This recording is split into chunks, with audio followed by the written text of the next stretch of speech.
Hi, I'm Steve Rappaport, Knowledge Solutions Director for the Advertising Research Foundation and author of Listen First, Turning Social Media Conversations into Business Advantage. Today I'm talking with Brian Shin of Visible Measures. Hi, thanks Steve. Thanks for having me. So I'm Brian Shin. I'm the founder and CEO of Visible Measures. We are a leading analytics, measurement, and advertising firm for video. And we are very quietly building up quite a large set of data around online video audiences, how they interact with content and advertising. And we are also the analytics platform for many of the largest video sites on the web, ranging from guys like ESPN to MSN, Fox, Warner Brothers, Daily Motion, College Humor, and hundreds of others. And we also utilize this data for the benefit of advertisers so they can understand how to maximize their ROI on ad campaigns and video. Right. So Brian, as an established but still new player, a lot of people aren't familiar with your company. One of the things that I'm not really that familiar with is social video data. Yes. And what is it? Yeah, I think What is first, it and why is it important?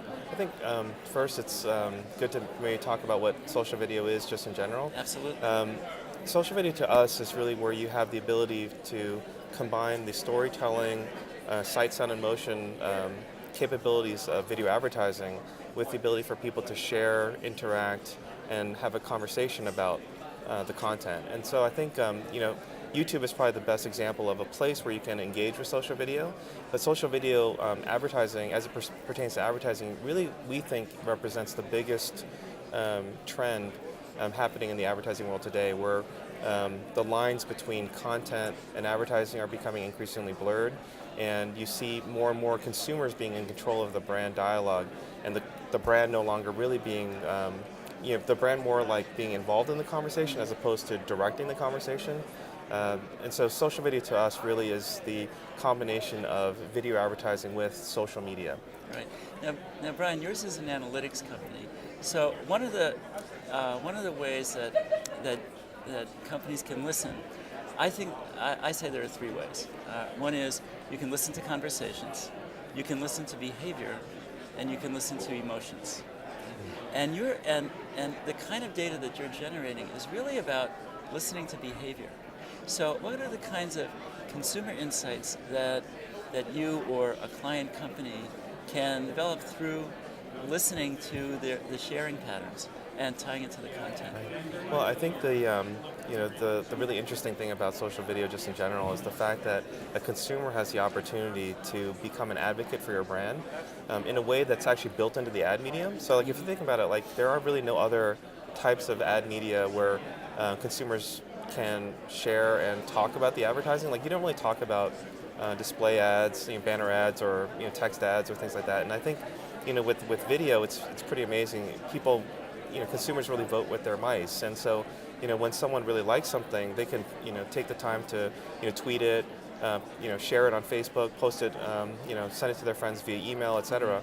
Or they can actually go so far as to actually take the content, take it down to their site, perhaps remix it, mash it up, etc., and then actually repost it as original content that they've now created. So that's been happening increasingly. You see, like for example, with the LeBron campaign. I don't know if you saw that with the one where he's kind of saying with the voiceover, like, "What should I do? Should I go and hide? Should I retire?"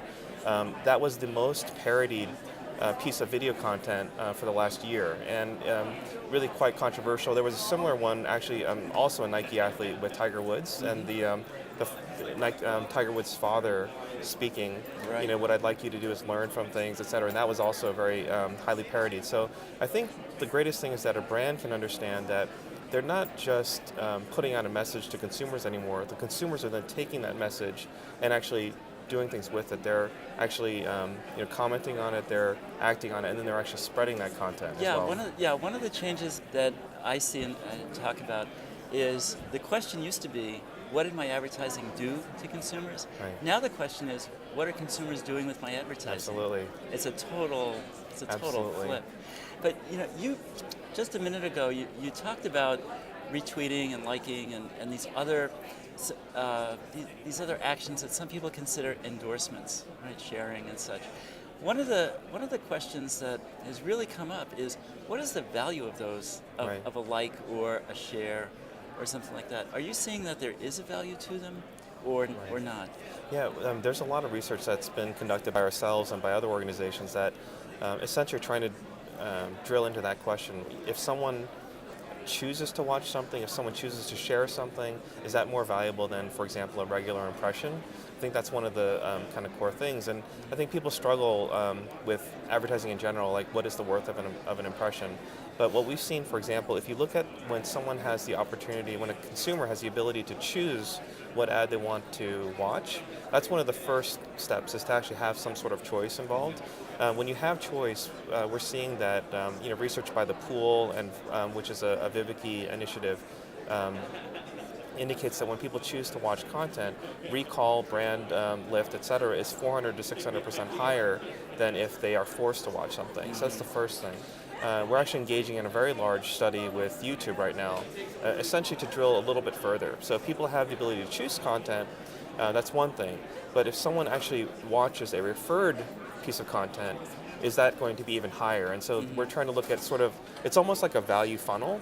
Right. People being forced to watch content, people choosing to watch content, people sharing content, and then people actually copying and reposting content. Is there incremental benefit and recall to the brand? And we obviously think there is, but proving it is something that we're working on now. Yeah. So do you think, is an implication of that brands will be developing more of their own content?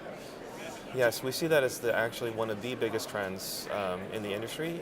If you think about the early days of television, brand advertisers would actually take a radio ad and they would have a voice actor read it on television.